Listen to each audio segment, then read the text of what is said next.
یعنی جو شرط ہے اس کے اندر اگر کیا آ جائے جملہ فعل اپنا ادھر فعل ماضی آ جائے، ادھر فعل ماضی آ جائے اور ادھر بھی فعل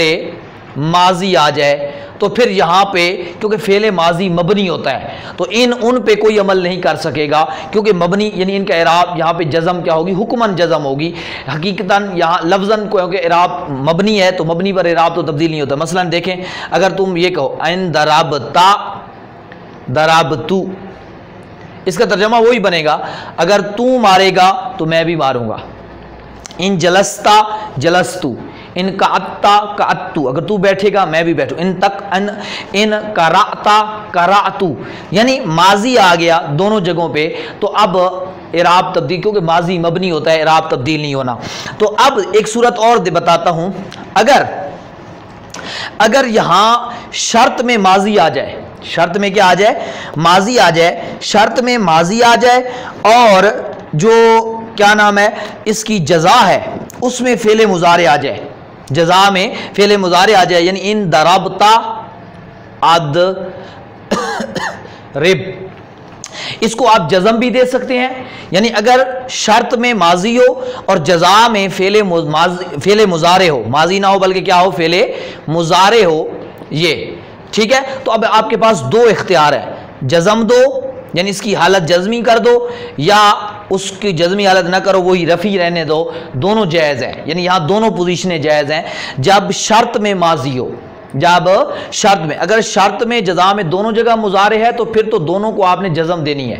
اگر دونوں جگہ ماضی ہے تو پھر تو وہ مبنی ہے، اس کا اعراب تبدیلی نہیں ہونا، اگر شرط میں ماضی ہے اور جزا میں مضارع ہے تو آپ کے پاس کیا اختیار ہے کہ آپ نے کیا کرنا ہے، اس کو حالت جزمی بھی پڑھ سکتے ہیں اور رفع میں بھی پڑھ سکتے ہیں، مطلب ان ضربتا اضرب پڑھیں، ان اگر تو مارے گا تو میں بھی ماروں گا، یا ان ضربتا اضربو پڑھیں، دونوں طرح سے جائز ہے، یہ اعراب اچھی طرح سے آپ اپنے ذہن کے اندر رکھ لیں۔ اب یہاں ایک بات اور آپ نے نوٹ کرنی ہے اور سمجھنی ہے جو کہ ہماری اس فا کے متعلقہ ہے۔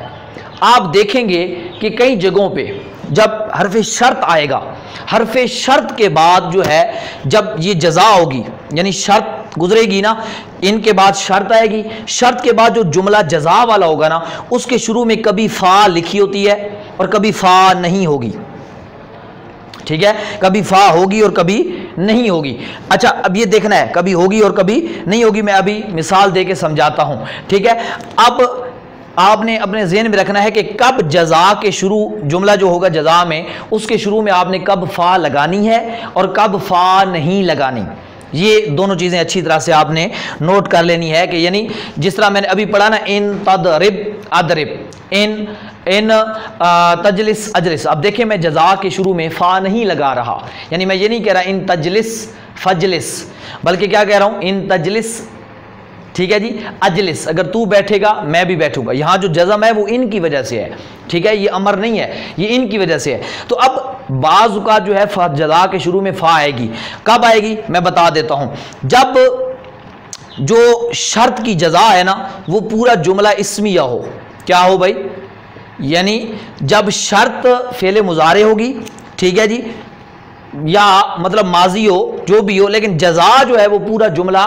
اسمیہ بن رہی ہو تو اس کے شروع میں آپ نے کیا لگانا ہے، فا لگانا ہے۔ اس کی مثال قرآن مجید سے دے دیتا ہوں، مثلا قرآن مجید میں ہے فَإِنْ انتہوا، یہ میں ابھی کھل کے لکھ رہا ہوں،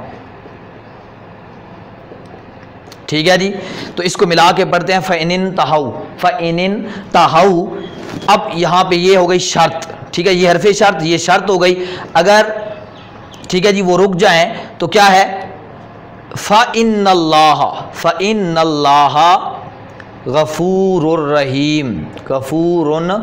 رحیم، ٹھیک ہے۔ تو اب دیکھیں یہ جملہ اسمیہ ہے، انّا سے شروع ہو رہا ہے، ان اللہ غفور رحیم، یہ جملہ اسمیہ ہے تو اس کے شروع میں تاکید بھی لگی، تو اس لیے اس کے شروع میں فا لگائی ہے۔ اب ہم نے ان اللہ غفور رحیم نہیں پڑھا بلکہ پڑھا ہے فإن اللہ غفور رحیم، یعنی بعض اوقات جملے کی جو شرط کی جزا ہوگی وہ پورا جملہ اسمیہ بھی آ سکتی ہے، کیا آ سکتی ہے؟ فعلیہ نہیں ہوگی بلکہ کیا ہوگی؟ جملہ اسمیہ ہوگی۔ اب یعنی بات اور ہو گئی ہے کہ فعلیہ نہیں ہے، یعنی پہلے تو ہم پڑھے تھے نا فعلیہ ہے یعنی جزا، چاہے فعل مضارع ہے یا فعل ماضی ہے، تو وہ اس کی ڈیٹیل میں نے پڑھا دی۔ اب میں بتا رہا ہوں کہ اگر جملے کی جزا جو ہے، شرط کی جزا جو ہے وہ جملہ اسمیہ ہو تو اس کے شروع میں آپ نے کیا لگانا ہے؟ فا لگانا ہے۔ اسی طریقے سے اگر شرط کی جزا فعل امر ہو، کیا ہو؟ فعل امر ہو، تو اس وقت بھی اس کے شروع میں آپ نے فا کو لگانا ہے۔ مثلا آپ نے کیا کرنا ہے؟ ان جانہو، قرآن مجید فرماتا ہے وَإِن جانہو لِلسَّلْمِ، ٹھیک ہے، یہ دیکھیں لِلسَّلْمِ، ان جانہو لِلسَّلْمِ، یہ ہو گئی شرط۔ اب جزا آ رہی ہے، جزا کیا ہے؟ فَجْنَ لَهَا، فَجْنَحْ لَهَا، ٹھیک ہے جی۔ تو دیکھیں اب اجنہ تھا نا، ملا کے پڑھ رہے ہیں فجنہ، تو اجنہ امر تھا تو اس کے شروع میں بھی کیا لگا؟ فا لگا۔ جملہ یعنی امر بھی جزا، جملہ امر والا جزا بنے، یعنی جملہ فعلیہ جزا ہو لیکن فعلیہ کون سا ہو؟ امر سے ہو، تو اس وقت بھی اس کے شروع میں کیا لگانی ہے؟ فا لگانی ہے۔ اسی طرح اگر نہیں ہو تو بھی آپ نے فا لگانی ہے، ٹھیک ہے جی۔ میں کہتا ہوں ان جاء زید، اگر زید آئے، ٹھیک ہے جی، تو کیا میں کہتا ہوں؟ فلا تہنہ، تو اس کی توہین نہ کرنا، اس کی بے عزتی نہ کرنا۔ تو اب لا تہن نہیں تھا تو میں نے کیا کہا؟ فلا تہنہ، تو یعنی اس کے شروع میں بھی فا لگتا ہے۔ اسی طریقے سے اگر جملے کی شرط فعل ماضی ہو، جملہ فعلیہ ہو اور فعل ماضی سے جملہ ہو پورا اور فعل ماضی سے سٹارٹ ہو اور اس کے شروع میں قد بھی لگا ہو تو اس وقت بھی فا لگتے ہیں، فقط، ٹھیک ہے جی۔ وَإِن يَعُودُوا فَقَدْ مَدَتْ سُنَّتُ الْأَوَّلِينَ، وَإِن يَعُودُوا فَقَدْ مَدَتْ سُنَّتُ الْأَوَّلِينَ، تو یہ دیکھیں یہ بھی ہو سکتا ہے۔ اچھا، فعل مضارع کے شروع میں سوفا لگا ہو تو بھی وہاں پر بھی کیا آتا ہے؟ اس کو بھی اس کے شروع میں بھی فا لگاتے ہیں۔ ان خفتم عیلۃ فسوف یغنیکم اللہ، ٹھیک ہے جی۔ تو اب یہاں چند جگہیں تھیں جو میں نے آپ کو بتا دیں کہ یہاں پر آپ نے شرط کی جزا میں یہ چیزیں آئیں تو اس کے شروع میں آپ نے فا بھی لگانا ہے، جملہ اسمیہ ہو، امر ہو، نہیں ہو، ٹھیک ہے جی۔ اسی طریقے سے دعا ہو، دعا التجا کے معنی میں ہو، ٹھیک ہے جی، یا جو میں نے ابھی بتایا کہ اپنا ماضی ہے اور تو اس وقت بھی فقد لگتا ہے، فقد مدد، تو قد سے شروع یعنی قد مادت لگا ہوا ہے تو فا لگ رہا۔ تو اسی طریقے سے سوفا فعل مضارع ہو اگر اور اس کے شروع میں سوفا لگا ہوا ہو، فعل مضارع ہو اور اس کے شروع میں سوفا لگا ہو تو وَإِن خفتم عیلۃ، ٹھیک ہے جی، فسوف یغنیکم اللہ، تو اب یہاں دیکھیں وہ فسوف پڑھا گیا ہے، لیکن جب مضارع جزا میں آ رہا ہو اس کے شروع میں سین یا سوفا نہ ہو، ٹھیک ہے جی، یا لن تاکید والا لگا ہوا نہ ہو تو اس وقت اس کے شروع میں فا نہیں لگاتے۔ ان تدرب، ادرب، تجلس، اجلس، اس طریقے سے ہم پڑھ لیتے ہیں۔ تو ان کی اچھے طریقے سے پریکٹس کریں، ان کو سمجھیں، اور جو مشق آپ کو دی جاتی ہے آپ کو گروپس کے اندر، اس مشق کو ضرور حل کریں۔ اس کے ذریعے آپ کو پتہ چلے گا کہ مجھے سبق کی صحیح سمجھ آئی ہے یا نہیں آئی ہے، میں اس کا استعمال ٹھیک کر پایا ہوں یا نہیں کر پایا۔ اس کی ترکیب بہت زیادہ آسان ہے، اس کی ترکیب کوئی مشکل نہیں ہے، کیونکہ جو اس کو جوڑنا یعنی جملہ کس طرح بنے گا جب ان حرف شرط ہو جائے گا اور یہ فعل فاعل، یعنی اگر مثلا تدرب ہے تو آپ کہیں گے تدرب جو ہے نا فعل مضارع ہے، انتا اس کے اندر فاعل ہے اور ادرب فعل، آنا فاعل، یہ جملہ فعلیہ خبری ہو کر شرط ہے، وہ فعلی خبری ہو کر جزا ہے، شرط اور جزا مل کے جملہ شرطیہ جزائیہ ہو جائے گا۔ یہ بہت آسان ہے، یعنی اس کی شرطیہ جزائیہ پورا جملہ بنے گا۔ اور جو اس طریقے سے لم سے بنا ہے، لم یضرب، تو یہ ساری انشاءاللہ آپ کو مشق دی جائے گی، اس کو آپ اچھے طریقے سے حل کرنے کی کوشش کریں گے تو انشاءاللہ آپ کو زیادہ فائدہ ہونے والا ہے۔ ایک چیز آخر میں عرض کرتا جاؤں کہ آپ کو قرآن مجید میں یہ بہت زیادہ مل جائے گا، بہت زیادہ مقامات پہ بعض اوقات جو ہوتا ہے نا فعل امر آتا ہے، یعنی جملے کے شروع میں فعل امر ہوگا اور اس فعل امر یعنی اس کے شروع میں حرف شرط نہیں ہوگی لیکن فعل امر آیا پڑا ہوگا، فعل امر کے بعد ایک اس کی جواب کے طور پہ، اس کی جزا کے طور پہ فعل مضارع آئی پڑی ہوگی۔ تو یاد رکھنا جب امر کے بعد فعل مضارع آئے تو وہ بھی حالت جزمی میں ہوگی۔ اس کی مثال دیکھیں، اذکرونی اذکرونی، اللہ فرما تم میری یاد کرو، اذکرکم، اذکر دیکھیں یہ جزمی حالت میں آیا، اذکرو نہیں، اذکرکم میں تمہاری یاد کروں گا۔ اسی طریقے سے اور اگر مثال لینا چاہیں، ادعو لنا، موسیٰ علیہ السلام کی قوم نے کہا ادعو لنا، ادعو لنا دعا کیجیے ہمارے لیے، پوچھیے ہمارے لیے ربک اپنے رب سے، یخرج لنا مانگیے اپنے رب سے ہمارے لیے، یخرج، یخرج دیکھیں امر کے بعد فعل مضارع ہے تو یخرج حالت جزمی میں پڑا گیا۔ اس طرح اوفو، اوفی بعہدکم، اوفو پورا کرو، اوفی، اب اوفی کے نیچے یا نہیں ہے کیونکہ یہ ناقص ہے تو اس کی حالت جزمی یا کو حذف کر دینے کے ذریعے ہوگی، تو یہ آپ نے پوائنٹ بھی اپنے ذہن میں رکھنا ہے اور قرآن مجید کی تلاوت کرتے وقت ان مقامات کی نشاندہی بھی کرنی ہے اور ان کو سمجھنا بھی ہے کہ اس صورت میں بھی فعل مضارع حالت جزمی میں ہوتا ہے۔ تو یہ فعل مضارع کی حالت جزمی بنانے والی صورتیں تھیں، سمجھیں، پریکٹس کریں، ہر سبق کو 2 سے 3 بار ضرور دہرایا کریں۔ کوئی چیز سمجھ نہ آئے تو واٹس اپ نمبر شو رہا ہے یا یہاں یوٹیوب پر بھی سوال کر سکتے ہیں۔ جو لوگ نئے آتے ہیں ان سے گزارش کرتا ہوں کہ آپ کو تب تک ہمارے سبقوں کا زیادہ فائدہ نہیں ہونا جب تک آپ ترتیب سے پورا پیچھے پڑھ کے نہیں آئیں گے۔ الحمدللہ رب العالمین اجمعین برحمتک یا ارحم الراحمین۔